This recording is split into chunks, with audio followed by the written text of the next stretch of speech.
memang harus perlu duduk menjadi anggota DPR dulu baru bisa memahami itu? Pengamat katanya omong doang. Buat saya sederhana, kalau ada polisi atau ustadz menasehati maling, masa malingnya bisa jawab, Anda jadi maling dulu baru tahu orang saya jadi maling. Itu kan logika yang salah. Ini contoh.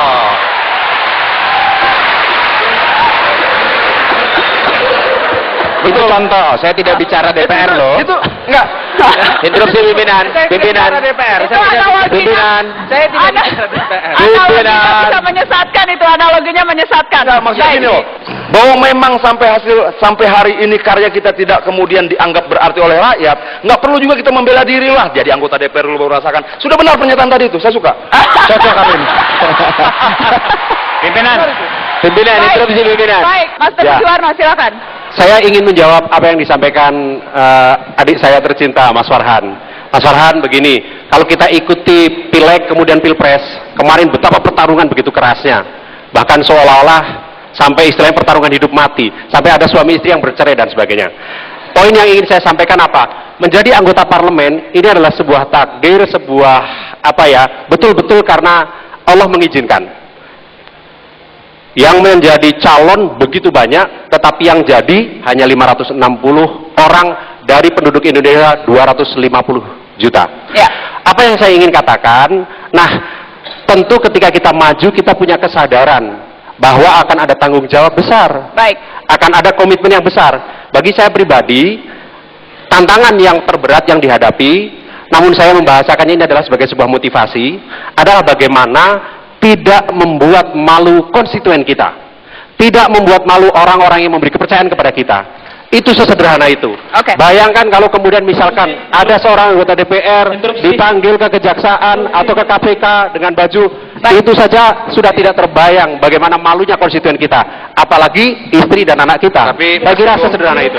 Kita akan membahas soal rumah aspirasi. Kita akan tanya apa cara konkret untuk semua orang yang merasa ingin menitipkan sesuatu kepada wakil rakyat lewat cara apa. Kita akan membahas itu dan saya akan minta tanggapan dari Mas Arief. Ya, pada dasarnya yang kita miliki sebagai anggota DPR, berbagai macam hak-hak normatif saja itu sudah cukup untuk bisa memulai pelayanan aspirasi kita. Anggaran. Oh, sebentar. Sebentar, kita dengarkan dulu.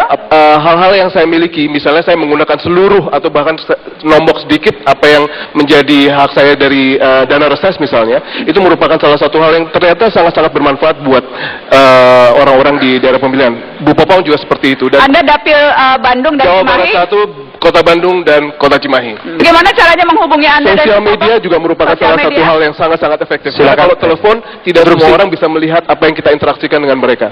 Oke, lewat sosial media itu salah satu cara Mas Arief Suditomo. Lewat cara apa lagi, Mas Teguh? Sedikit berbeda.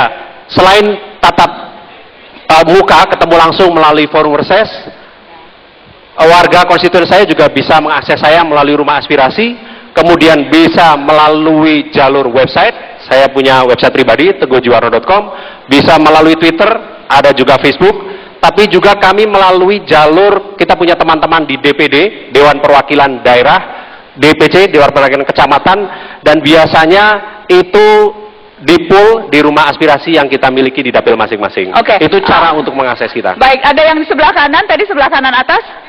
Ya.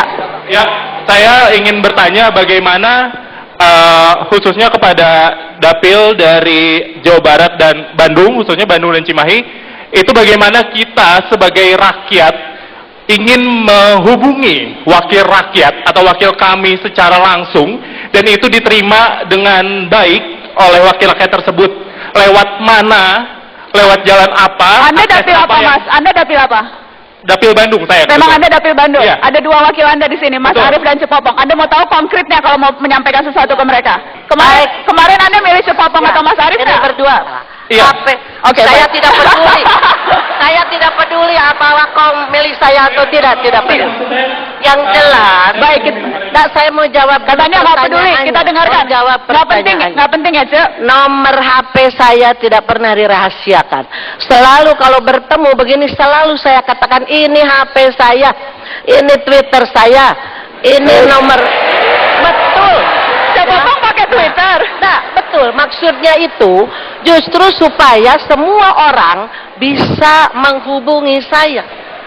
Boleh tanya kepada rakyat yang sering saya datangi, selalu saya katakan, ini HP saya, ini nomor rumah saya, ini nomor telepon saya, ini fax saya, ini email saya, itu selalu.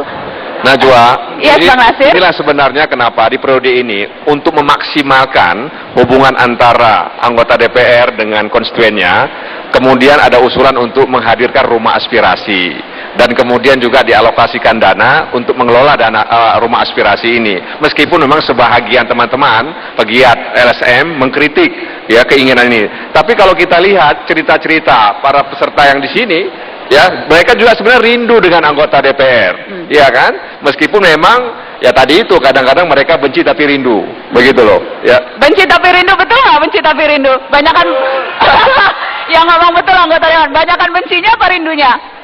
Rindu. Sebenarnya orang itu dicalonkan kan oleh partainya. Lalu kemudian partai melihat bahwa orang ini punya kapasitas. Kita kambing Ya kan? partai di Enggak, jangan. Jangan juga begitu. juga bisa. Oke, ya kan? Jangan seperti itu. Orang dicalekkan. Jangan kemudian Anda menyalahkan itu. Kita tenang, kita tenang. Tidak seperti itu. Anda keliru. Anda keliru. Baik, kita tenang. Kalau semuanya berbicara,